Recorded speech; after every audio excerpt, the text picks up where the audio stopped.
If you ever wanted to avoid or pay less in taxes, chances are you had no idea where to start. But here are 4.5 of my favorite strategies to pay less in taxes that anyone can understand. First, you need to understand how the tax process actually works. About 2 years ago, my friend told me that he was gonna turn down a pay raise because he said, and I quote, it was gonna put him in a higher tax bracket and he'll have to pay more in taxes. But this is the biggest misunderstanding people make about taxes. When you work a typical job, the tax process looks like this: get paid, pay taxes, spend your money. In the US, we use a progressive tax system with marginal tax brackets. Basically, the more income you earn, the higher the tax rate you pay. But the higher tax rate doesn't apply to your entire income. If your taxable income in 2023 is $60,000 and you file as single, you'll fall into the 22% tax bracket.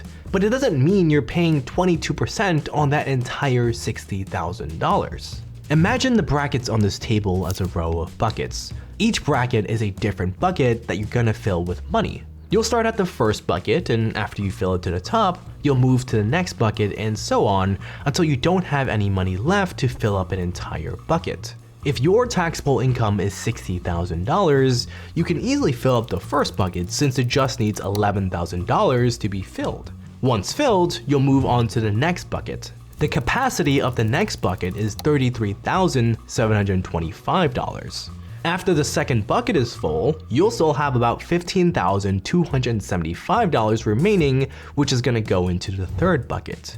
Now, you won't be able to fill up the entire third bucket, so this is where you'll stop. Each bucket has its own tax rate. Everything in the first bucket gets taxed at 10%, everything in the second bucket gets taxed at 12%, and everything in the third bucket gets taxed at 22%. Meaning for a single filer in 2023 with $60,000 of taxable income, you'll end up paying $8,508 in taxes. But notice I said $60,000 of taxable income, not a $60,000 salary or $60,000 of income. The secret is you could technically have a salary of $100,000, but only have a taxable income of $60,000. But how do you lower your taxable income? It's a lot easier than you actually think, but you do have to be very strategic about it. Basically, we need to do something with our money before we get paid. X, get paid, pay your taxes, spend your money. So it's not viewed as taxable income to the IRS. There are two ways to do this, but it's a second way that helps me save the most in taxes. First, there's these things called qualified retirement plans that will shrink your taxable income. The most common plan is a 401k plan, but your access to one depends on your employer. But even if you don't have access, later on I'll show you some alternative options that you can use. A 401k plan is basically a bucket that you can fill with pre-tax money, which you can then use to invest. In 2024, you can contribute up to $23,000 to your 401k, but that's not even the best part. Some employers will match a portion of your contribution, meaning they'll give you free money to do this. But another benefit is your taxable income is reduced by how much money you contribute to your 401k. But there is a catch. When it comes to qualified retirement plans, most of the time you can't access this money until you retire. It's sort of locked away and growing over time, but there are some exceptions where you can take the money out before you retire. Major events like when you need to buy your first house or you need to pay back certain bills. Although the 401k plan is fantastic, it's really the second strategy that helps me save a ton more money. But first, here are some other tax advantage accounts for you to check out. First, there's HSA, which is a savings account that's used to pay for current and future medical expenses like doctor visits or medicine. You can contribute up to and reduce your taxable income by $4,150 in 2024. Then there's the traditional IRA, which is similar to the 401k, except you can open one up at any time. And you can contribute up to and reduce your taxable income by $7,000 if you're under 50 and $8,000 if you're over 50.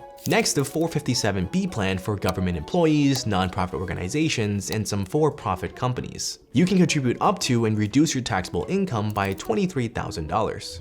When it comes to the second strategy, remember how I said the typical tax process looks like this: get paid, pay taxes, spend your money.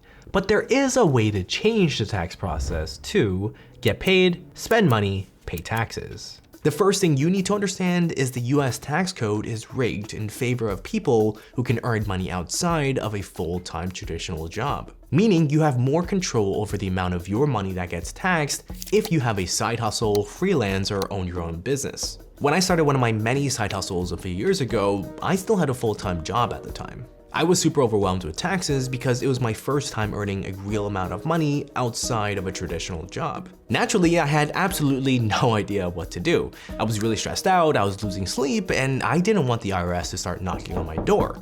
But thankfully, one of my CPA friends, they shared two major tax saving strategies with me. First, there's double 401ks to think about. In addition to contributing to my employer's 401k, I could open up a thing called a solo 401k, which is like a 401k, but for side hustlers, freelancers, and business owners. Basically, I could contribute up to $23,000 to my 401k, and then contribute up to $69,000 to my solo 401k, significantly cutting my taxable income.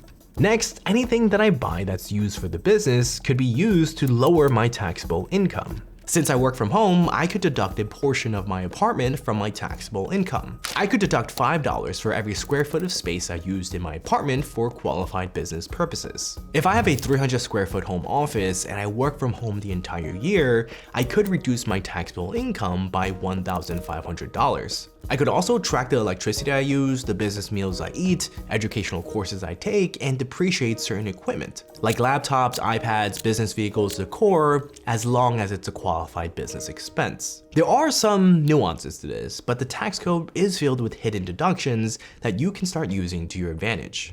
Next, there's a strategy Warren Buffett uses that lets him pay a lower tax rate than his secretary, even though Buffett is worth more than $120 billion.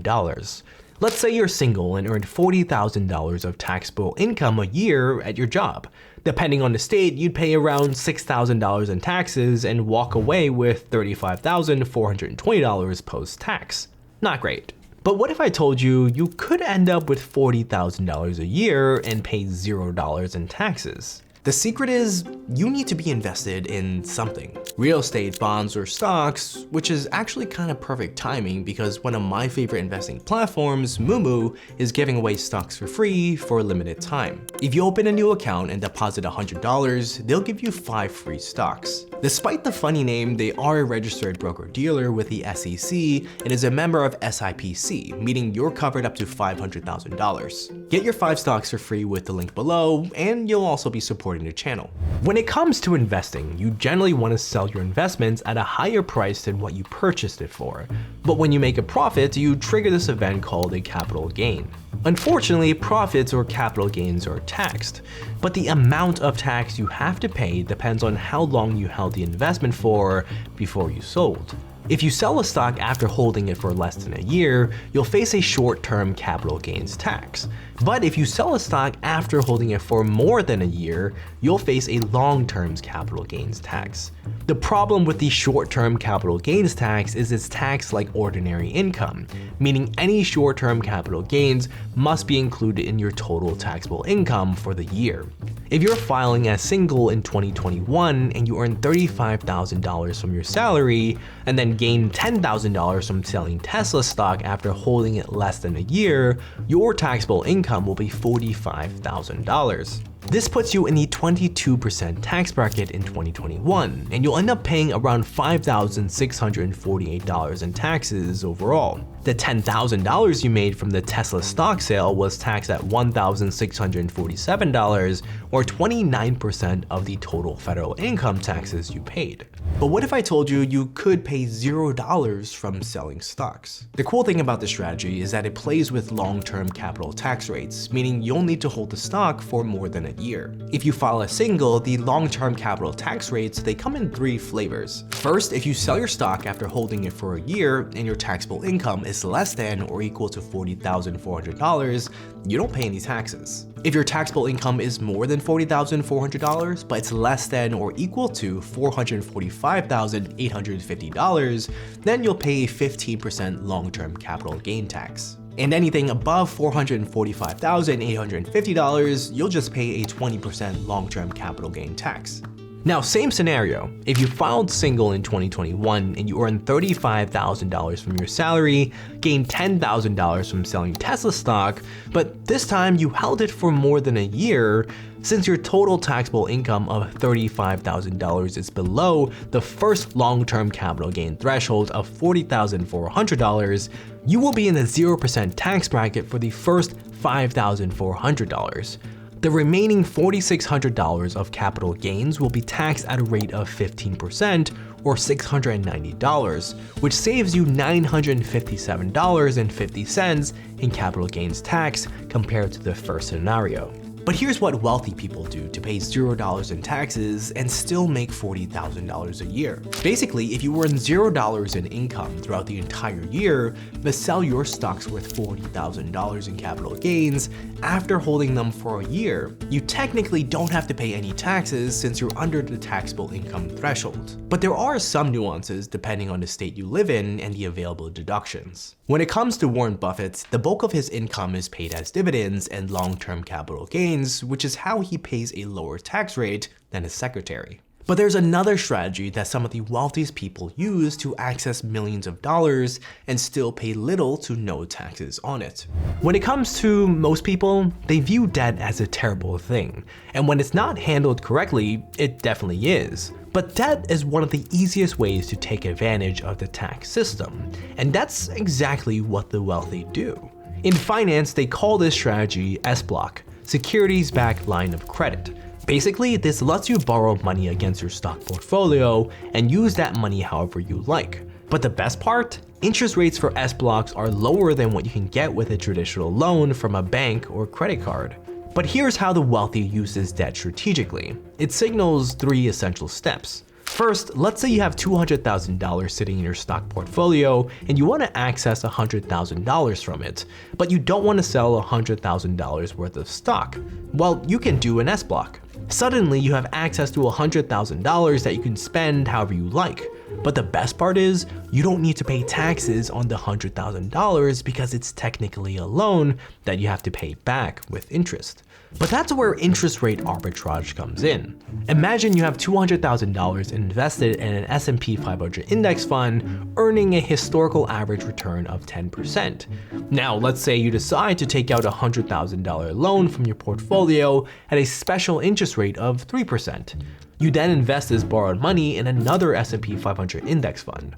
While you'll need to pay $3,000 in interest for the loan, keep in mind that your $100,000 investment is earning the historical average of 10%, meaning your investments will generate an average of $10,000 in return, leaving you with an extra $7,000 in your pocket. There are some nuances that you want to account for, but this is just the tip of the iceberg. The wealthy don't usually invest this entire amount. They could take a portion of the loan and use it as spending money to pay for Wendy's, buy Mr. Magic lamps, and pineapple pizza, and then simply use another portion of it for investments that grow at a faster rate than the interest that they're being charged for the loan. Then they can start paying back the loan with the profits they make from the invested amount, basically allowing them to access money tax-free. But there are some risks involved. The reason interest rates are typically lower for SBLOCs is because they use your stocks as collateral. The problem is, if something happens and you can't repay the loan, the lender could sell your stocks to recover the money. And that leads me to something you've got to start accepting. And it's that even if you're doing everything you can with your money, you might feel like you could be doing even more. And that might be because you don't know the 8 essential steps you need to do every time you get paid. Click here to discover the best paycheck routine.